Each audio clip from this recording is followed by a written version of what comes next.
In short, a total war is a war in which the entire nation is involved in. However, there are many ways in which an entire nation can be involved in a war.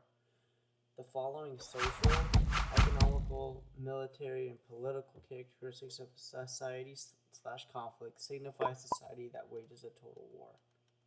The aims of the powers involved in the fighting were total and made any negotiated peace very difficult to achieve. All the great powers developed an ambitious war aims that were reluctant to give up. France was determined to regain Alsace-Lorraine, and both France and Britain committed themselves to crushing Prussian militarism. Propaganda on both sides reinforced nationalistic sentiment, justifying the war and demonizing the enemy. Both sides used the full arsenal of weapons at their disposal and also developed new technologies for land, sea, and air warfare to try and break the deadlock and achieve total war victory.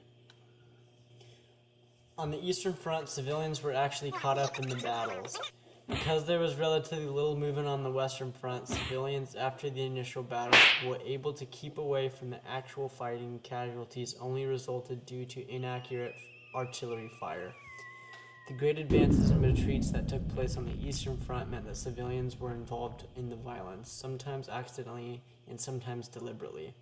The enormous casualties in the early campaigns also led to the introduction of the military conscription in 1915 for France and 1916 for Britain.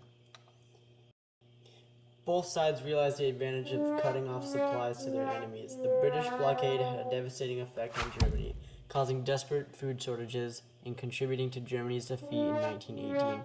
Germany's use of submarine warfare also subjected British civilians to shortages, and Russia suffered from the blockade of the Dardanelles. The war saw rapid growth of industry in all countries as governments tried to keep up with the reduction of demands of total war in Britain, France, and Germany.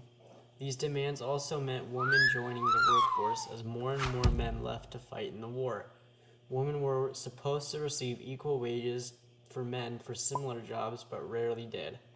Their wages remained low, though higher than traditional women's work.